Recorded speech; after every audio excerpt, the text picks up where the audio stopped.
जगदीप सिंह ने ये भी कहा है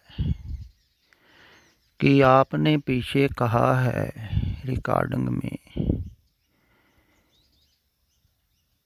कि जो भी काम करो महापुरुषों से पूछ कर करो।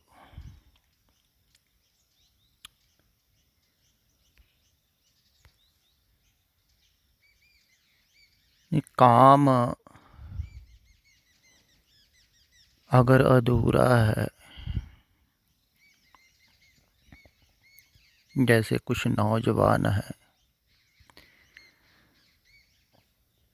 अभी उनके बच्चे छोटे छोटे हैं और कोई उपजीविका का साधन नहीं है, उनको खुद कमाना पड़ता है बच्चों की परवरिश करने के लिए। तो उनको कहता हूँ कि आप ऐसा काम करो जिससे गुजारा होता रहे। तो आप फंसो भी ना संसार में, ये भी ख्याल रखो। जब थोड़े बच्चे बड़े हो जाएं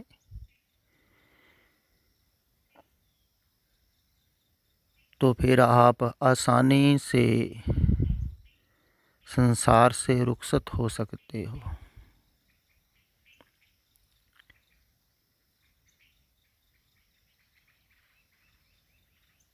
मैं वही बात कह रहा हूँ जो हजारों साल पीछे ऋषि मुनियों ने कही थी। उन्होंने 4 आश्रम बनाए थे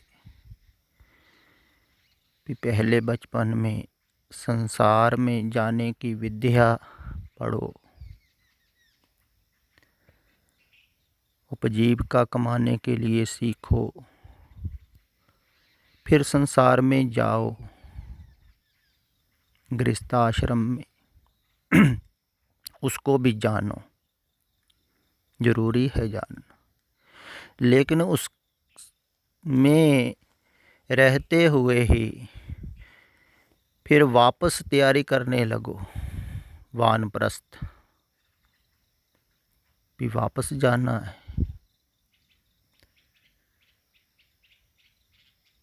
जब जवानी निकलने लगे ना, फिर ख्याल आना चाहिए भी वापस जाना है। अब शरीर अब जाने लगा बुढ़ापे की तरफ, मौत की तरफ। अब घर की तैयारी करे, ये संसार देख लिया, संसार से वापस।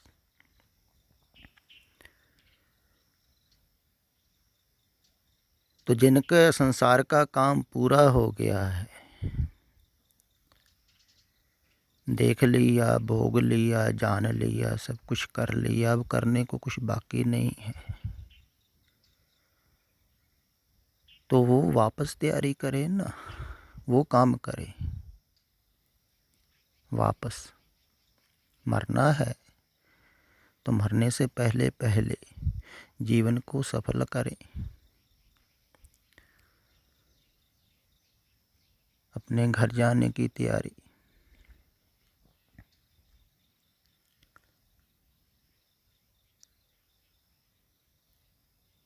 तो तैयारी दूर रह के भी हो सकती है, इधर पास आके थोड़ा आसान रहेगा। जैसे अभी पीछे मैं कह रहा था ना कि शब्द से मूर्ति घड़ी जाती है। अगर पास में मूर्ति हो तो उसको घड़ना आसान है, अगर दूर हो चोट तो वहाँ भी लग सकती है, लग रही है थोड़ी थोड़ी, लेकिन ज़्यादातर लोग चोट लगने नहीं देते, सर को इधर उधर कर लेते,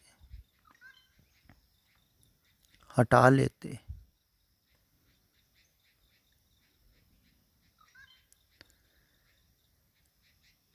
लेकिन जो पास है उसको सीधी सीधी चोट की जा सकती है ना, उसको ज़्यादा लाभ होगा। यही फर्क है। शब्द तो वो ही हैं, लेकिन जो सामने है उसकी तरफ देख के कुछ कहा जा सकता है। जो दूर है वो अपने आप को बचा सकता है, तो लोग बचाते हैं। चोट से भी डरते हैं बहुत लोग, चोट से भाग जाते हैं। देखो शब्द की चोट है ना, उसको सहारना भी कठिन है।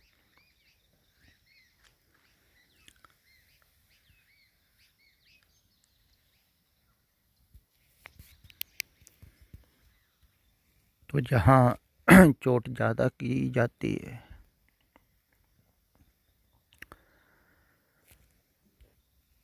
तो फिर भी देखो आप कि जहाँ रहने वाले ज़्यादातर आपको खुश नज़र आएंगे। एक पीछे मेरे साथ हिमाचल से भी आया था नौजवान, वो कहने लगा कि शांत बेला में लोग खुश बहुत हैं।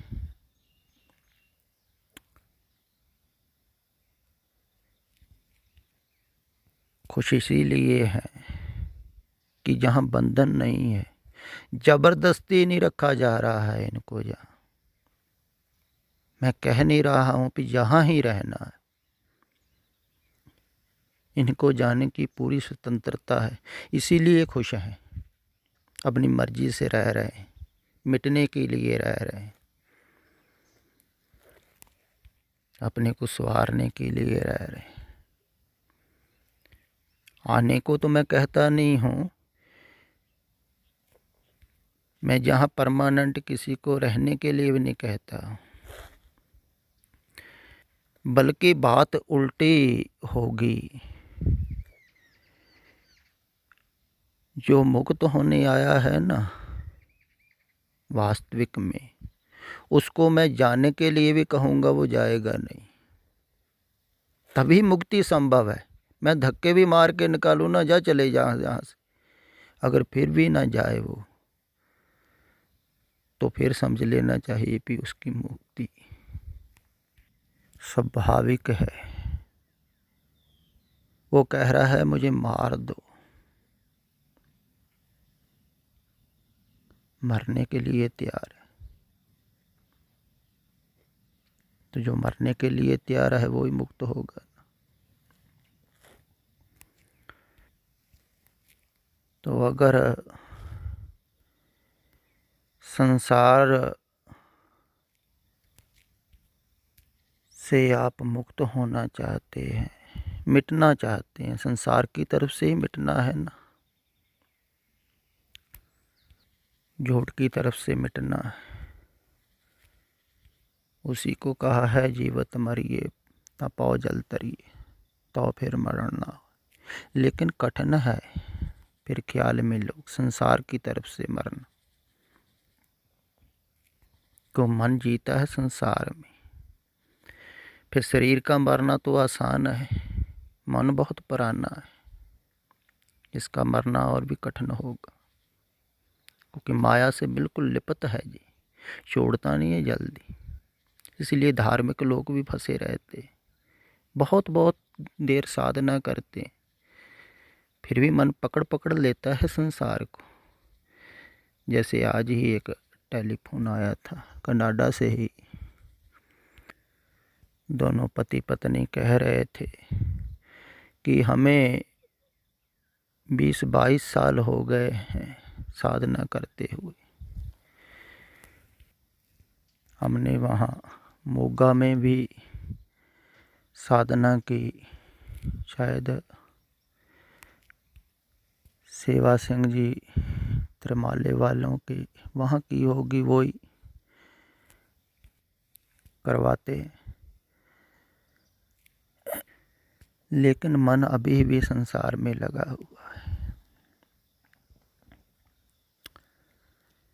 अब देखो किसी को प्रकाश दिखाई दे रहा है आंखें बंद करके, किसी को नाद सुनाई दे रहा है, तो जो साधना करवाने वाले कहते हैं हो गई सिद्धि, लेकिन मन संसार में लगा हुआ है। इनको ये नहीं मालूम है, ये सिर्फ विधियां हैं।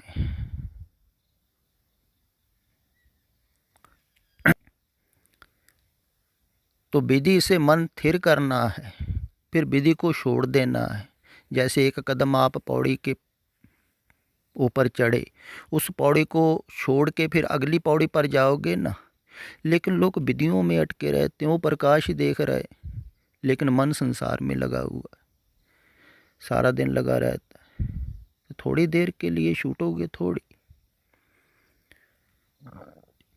संसार से मन तब तक नहीं हटेगा जब तक वैराग पैदा नहीं हुआ। वैराग ही संसार से छुटकारा कराता है। इसलिए बार बार सतपुरखों को कहना पड़ता है, संसार झूठ है, असत्य है, मृतमंडल है, मौत की तरफ तुम जा रहे हो, मिट रहे हो हर वक्त। जानो, देखो, गौर से देखो, आग लगी हुई है संसार, भाग रहे हैं लोग, मौत की तरफ जा रहे हैं, नरकों की तरफ जा रहे हैं। अगर आप गौर से देखोगे धीरे धीरे तो फिर आपको पता लगेगा। फिर जानो, गहरी दृष्टि से देखो तो आपको पता लगेगा संसार की असलियत का। जैसे सपना है रात का, झूठ है, थोड़ा थोड़ा जाग के आप देखोगे तो सपना झूठ प्रतीत होने लगेगा। जब सोए हुए तब तो नहीं पता लगता है झूठ, थोड़ा जागोगे तभी पता लगेगा ना। इसलिए सतपुरुष कहते हैं पहले सुचेत हो। एकाग्र होने का अर्थ होता है सुचेत होना। एकाग्रता से सिद्धि नहीं हो जाती, सुचेतता बढ़ती। अगर मूर्छित हो रहा है, कोई नींद आ रही है, फिर नहीं, सुचेतता बढ़नी चाहिए। सुचेतता से आप संसार को देखोगे गौर से, फिर आपको दिखाई देगा मिटता हुआ। फिर इससे मोह कम होगा, लगाव कम होगा, वैराग पैदा हो जाएगा। फिर संसार से मन अपने आप हटने लगेगा, हटाने की जरूरत नहीं पड़ेगी, हटेगा। फिर आप भागोगे संसार से निकलकर, फिर पूछोगे नहीं किसी से भी हम संसार से भाग रहे हैं। अगर कोई समझाएगा भी ना भी कहाँ जा रहे हो, भाग के संसार से। न मर्द हो क्या, तुम कहोगे न मर्दी, कहो कुछ भी कहो। फिर आपको कहेगा ना कोई बहुत सुंदर स्त्री है, आप शादी कर लो, इसके पास प्रॉपर्टी भी बहुत है, लेकिन आप गौर ही नहीं करोगे। कुछ भी देगा कोई, तब भी नहीं मानोगे। जैसे ध्रुव थे ना, उनको बहुत प्रलोभन दिया था, कहते नहीं कुछ नहीं चाहिए, सुंदर सुंदर स्त्रियाँ, वो सभी ये प्रतीक हैं, वो कहानी। फिर सब कुछ दिया जिनको, बुद्ध को भी बहुत कुछ दिया था उनके पिता के दोस्त ने। उन्होंने कहा था मैं बेटी अपनी से शादी करा देता हूँ, ये भी राज तेरा है, वो भी तेरा ही रहेगा, तू आ जा वापस। कहता नहीं। देखो, तब ही संसार से मुक्ति होती है। ये ध्यान में रखो थोड़ा सा कि जब तक पूर्ण वैराग नहीं ना होगा तब तक मन संसार को नहीं छोड़ेगा, नए नए बहानों से संसार को पकड़ लेगा, पकड़ ही रहा है। लोग आसान से साधन समझ देखते हैं, कोई आसान से विधि, कोई बाबा, कोई महात्मा बता देना थोड़ी देर ध्यान कर लो तुम मुक्त हो जाओगे, तो अगला कहता है यही ठीक है। आसान काम, संसार में भी लगे रहें, उलझे भी रहें, है ना, मन फंसाता है। तो नई नए तरीक़ों से मन फंसाएगा, जब तक वैराग नहीं होगा मन उलझा रहेगा। अगर वैराग हो रहा है तभी मैं कह रहा हूँ पूर्ण वैराग फल पक जाए, फिर गिरेगा तो तुम रोक पाओगे, फिर कोई भी नहीं रोक सकता। फिर तुम भागोगे संसार से निकलकर, पीछे मुड़ के नहीं देखोगे। लेकिन जब तक आशा है, कुछ इच्छा है, कुछ चाह है, कुछ लगाव है, तब तक तुम पूछते रहोगे। जैसे कोई नौजवान मुझसे पूछ रहा था पीछे एक, कि मैं शादी कर लूं कि ना करूं। तो मैंने कहा कर ले। उसने कहा आपने नहीं की। मैंने कहा मैं किसी से पूछने थोड़ी गया मैं शादी कर लूं कि ना कर। जिसने नहीं करनी वो पूछेगा थोड़ी। तू पूछ रहा है, इसका मतलब तेरा मन चित्ती में है, तो तेरे लिए करनी ही ठीक है।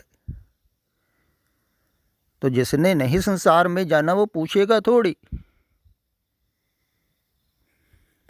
अब बाबा नानक संसार में नहीं गया थे तो लोग समझा रहे थे ये कर लो वो कर लो, कितना न कहते होंगे। लगाया भी था कई कामों पर, लेकिन नहीं गए, वो नहीं किया। कुछ दुकान की वो भी छोड़ दी, छोड़ छाड़ के सब चले गए। उन्होंने किसी की मानी। जैसे एक शब्द है ना, बिरहों पयंगम मन बसे, मन तन माने कोई, राम वियोगी ना जिए जिए तो बौरा हो। कहते जिसके अंदर बिरहा बसता है ना, वो किसी की मानता नहीं है, किसी का उपदेश। संसारी लोगों का ये कर लो वो कर लो, जो मान रहा है इसके अंदर बिरहा नहीं है। तो लोग उसको पागल कहें तो कहे पागल कहो, अब तुम्हारे नहीं मानेंगे। तो अगर संसार का प्रभाव अभी कबूल कर रहा है मन, तो अभी वैराग नहीं। अगर वैराग है तो फिर संसार से आप अपने आप ही निर्लेप होने लगेंगे, निकलने लगेंगे। तो सतपुरखों के शब्द निर्लेप ही करते हैं, तो वैराग दोबारा निर्लेप होता है।